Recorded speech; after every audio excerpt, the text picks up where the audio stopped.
Welcome to Season 5 of Thrilling Tales of Adventure. I'm Mardell, here with another swashbuckling adventure of piracy and plunder. Captain Blood by Raphael Sabatini. Chapter 1. The Messenger. Peter Blood, Bachelor of Medicine and several other things besides, smoked a pipe and tended the geraniums boxed on the sill of his window above Water Lane in the town of Bridgewater. Sternly disapproving eyes considered him from a window opposite, but went disregarded. Mr. Blood's attention was divided between his task and the stream of humanity and the narrow street below, a stream which poured for the second time that day towards Castle Field, where earlier in the afternoon Ferguson, the Duke's chaplain, had preached a sermon containing more treason than divinity. These straggling, excited groups were mainly composed of men with green boughs in their hats and the most ludicrous of weapons in their hands. Some, it is true, shouldered fowling pieces, and here and there a sword was brandished, but more of them were armed with clubs, and most of them trailed the mammoth pikes fashioned out of scythes, as formidable to the eye as they were clumsy to the hand. There were weavers, brewers, carpenters, smiths, masons, bricklayers, cobblers, and representatives of every other of the trades of peace among these improvised men of war. Bridgewater, like Taunton, had yielded so generously of its manhood to the service of the bastard Duke that for any to abstain whose age and strength admitted of his bearing arms was to brand himself a coward or a papist. Yet Peter Blood, who was not only able to bear arms but trained and skilled in their use, who was certainly no coward and a papist only when it suited him, tended his geraniums and smoked his pipe on that warm July evening as indifferently as if nothing were afoot. One other thing he did. He flung after those war-fevered enthusiasts a line of Horace, a poet for whose work he had early conceived an inordinate affection. Quo celesti ruitus? And now perhaps you guess why the hot, intrepid Blood, inherited from the roving sires of his Somersetshire mother, remained cool amidst all this frenzied, fanatical heat of rebellion, why the turbulent spirit which had forced him once from the sedate academical bonds his father would have imposed upon him should now remain quiet in the very midst of turbulence. You realize how he regarded these men who were rallying to the banners of liberty, the banners woven by the virgins of Taunton, the girls from the seminaries of Miss Blake and Mrs. Musgrove, who, as the ballad runs, had ripped open their silk petticoats to make colors for King Monmouth's army. That Latin line, contemptuously flung after them as they clattered down the cobbled street, reveals his mind. To him, they were fools, rushing in wicked frenzy upon their ruin.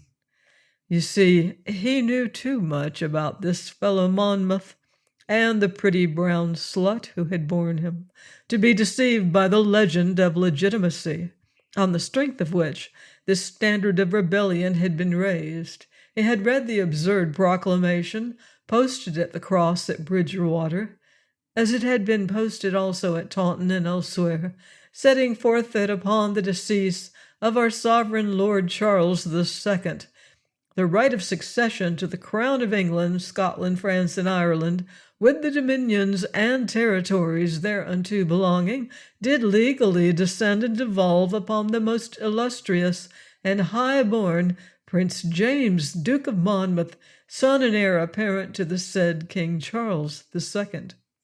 It had moved him to laughter, as had the further announcement that James, Duke of York, did first cause the said late king to be poisoned, and immediately thereupon did usurp and invade the crown. He knew not which was the greater lie. For Mr. Blood had spent a third of his life in the Netherlands, where this same James Scott, who now proclaimed himself James II, by the grace of God, King, etc., first saw the light some 36 years ago, and he was acquainted with the story current there of the fellow's real paternity. Far from being legitimate, by virtue of a pretend secret marriage between Charles Stuart and Lucy Walter, it was possible that this Monmouth, who now proclaimed himself King of England, was not even the illegitimate child of the late sovereign. What but ruin and disaster could be the end of this grotesque pretension? How could it be hoped that England would ever swallow such a Perkin? And it was on his behalf, to uphold his fantastic claim, that these West Country clods, led by a few armigerous Whigs, had been seduced into rebellion. Quo celesti ruitus, he had laughed and sighed in one. But the laugh dominated the sigh, for Mr. Blood was unsympathetic, as are most self-sufficient men. And he was very self-sufficient. Adversity had taught him to be so. A more tender-hearted man, possessing his vision and his knowledge, might have found cause for tears in the contemplation of these ardent, simple, nonconformist sheep, going forth to the shambles, escorted to the rallying ground on Castle Field by wives and daughters, sweethearts and mothers, sustained by the delusion that they were to take the field in defense of right, of liberty, and of religion. For he knew, as all Bridgewater knew, and had known now for some hours, that it was Monmouth's intention to deliver battle that same night. The Duke was to lead a surprise attack upon the Royalist army under Feversham that was now encamped on Sedgemoor. Mr. Blood assumed that Lord Feversham would be equally well informed, and if in this assumption he was wrong, at least he was justified of it. He was not to suppose the Royalist commander so indifferently skilled in the trade he followed. Mr. Blood knocked the ashes from his pipe and drew back to close his window. As he did so, his glance traveling straight across the street met at last the glance of those hostile eyes that watched him. There were two pairs, and they belonged to the Misses Pitt, two amiable, sentimental, maiden ladies who yielded to none in Bridgewater in their worship of the handsome Monmouth. Mr. Blood smiled and inclined his head, for he was on friendly terms with these ladies, one of whom indeed had been for a little while his patient. But there was no response to his greeting. Instead, the eyes gave him back a stare of cold disdain. The smile on his thin lips grew a little broader, a little less pleasant. He understood the reason of that hostility which had been daily growing in this past week, since Monmouth had come to turn the brains of women of all ages.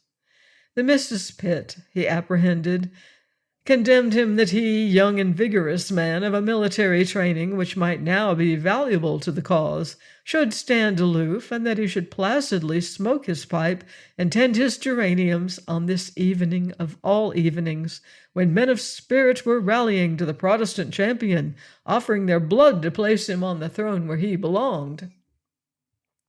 If Mr. Blood had condescended to debate the matter with these ladies, he might have urged that, having had his fill of wandering and adventuring, he was now embarked upon the career for which he had been originally intended, and for which his studies had equipped him, that he was a man of medicine, not of war, a healer, not a slayer.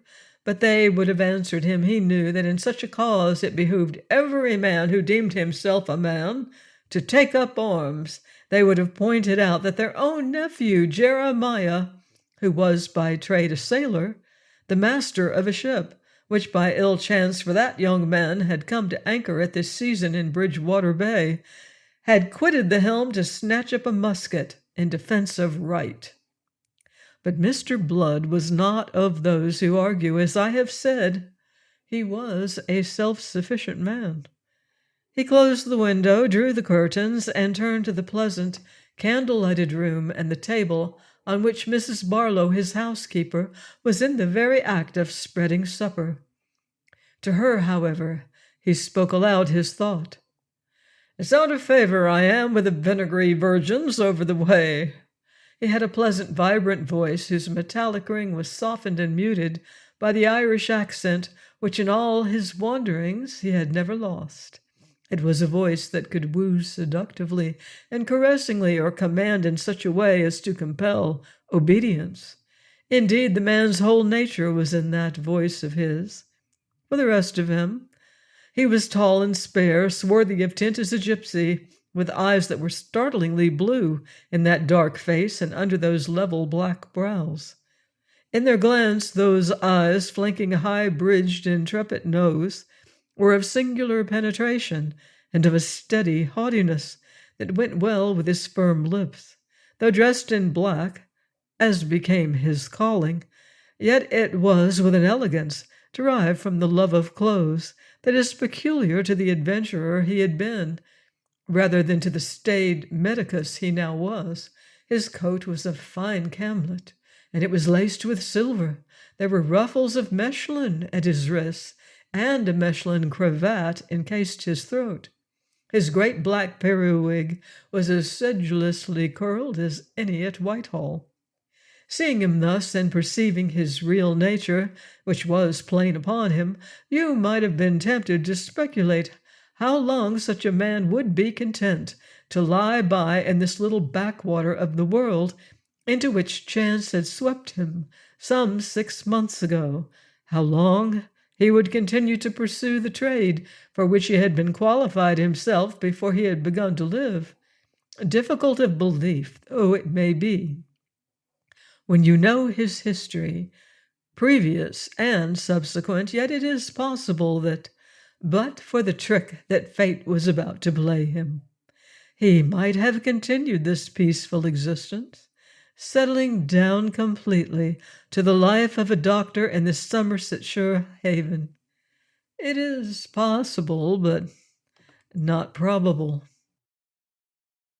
He was the son of an Irish medicus by a Somersetshire lady in whose veins ran the rover blood of the Frobishers, which may account for a certain wildness that had early manifested itself in his disposition.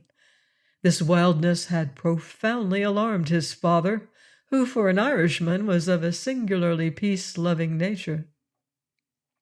He had early resolved that the boy should follow his own honorable profession, and Peter Blood, being quick to learn and oddly greedy of knowledge, had satisfied his parent by receiving at the age of 20 the degree of Baccalaureus Medicinae at Trinity College, Dublin.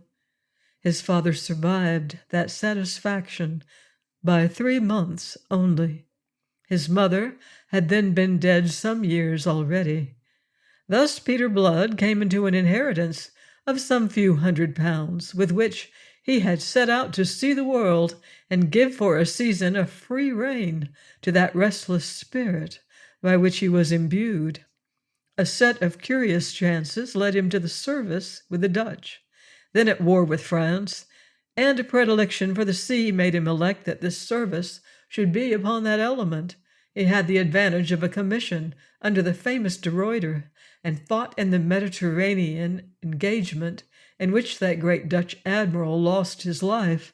After the peace of Nimeguen, his movements are obscure.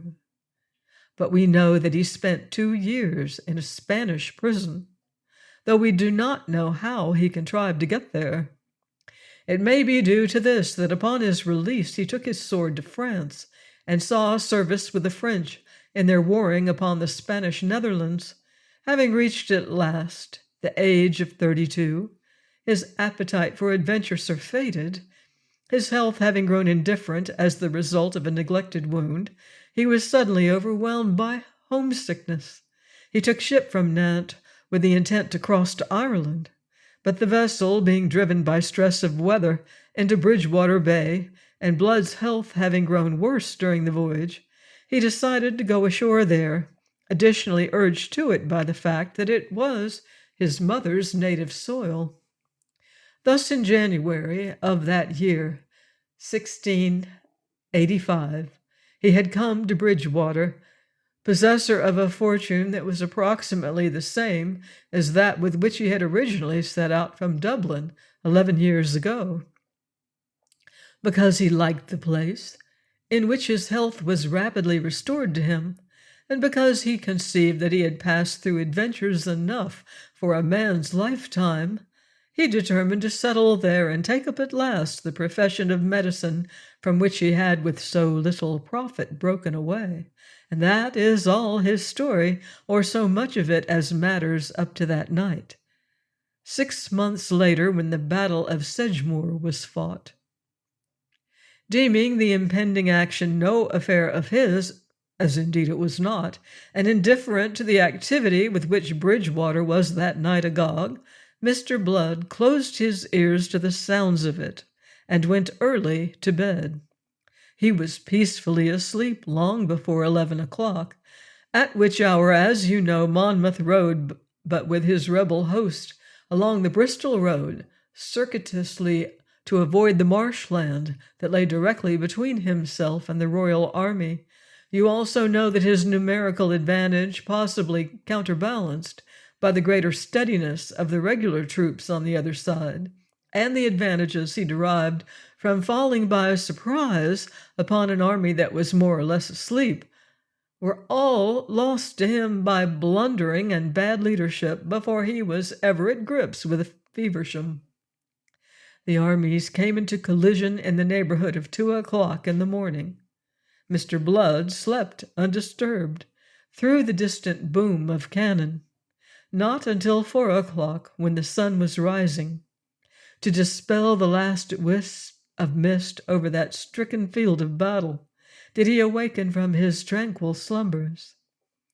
He sat up in bed, rubbed the sleep from his eyes, and collected himself.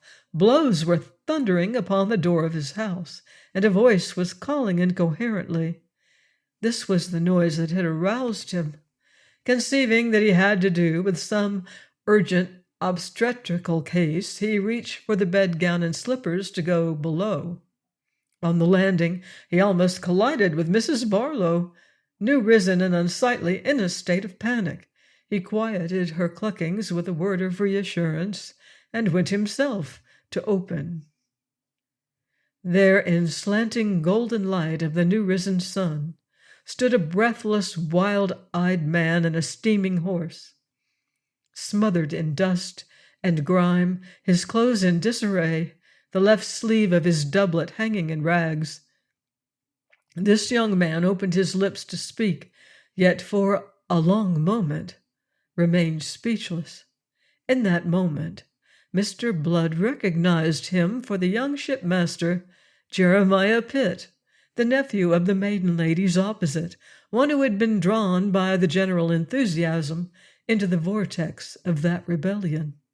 The street was rousing, awakened by the sailors' noisy advent. Doors were opening, and lattices were being unlatched for the protrusion of anxious, inquisitive heads. "Take your time now," said Mr. Blood. "I never knew speed made by overhaste." But the wild-eyed lad paid no heed to the admonition. He plunged headlong into speech, gasping, breathless. "It is Lord Gildoy," he panted.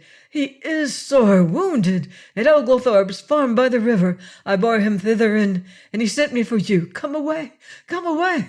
He would have clutched the doctor and haled him forth by force in bedgown and slippers as he was, but the doctor eluded that too eager hand. "To be sure I'll come," said he.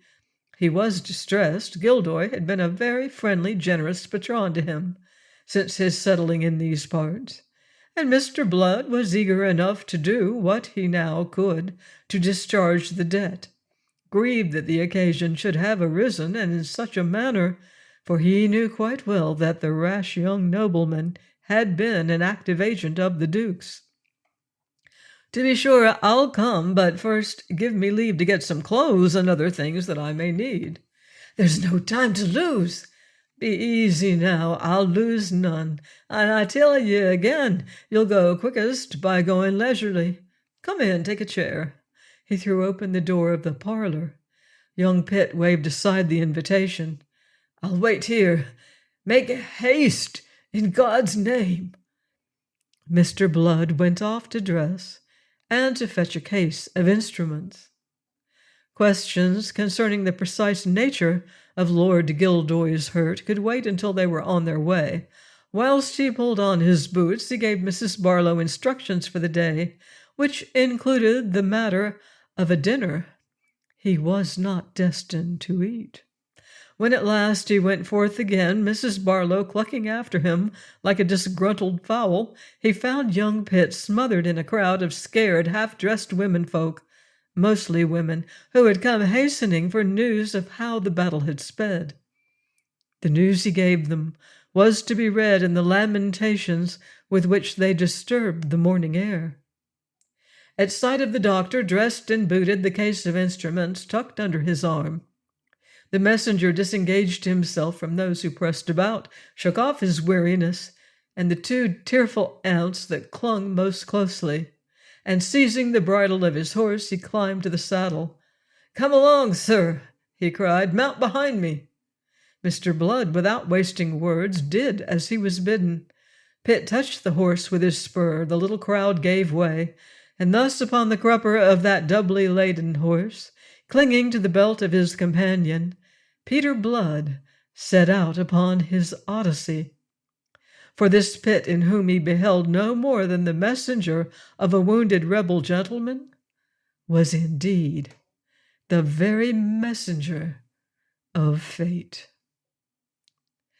Please join me next time for another exciting chapter of Captain Blood by Raphael Sabatini, here on Thrilling Tales of Adventure.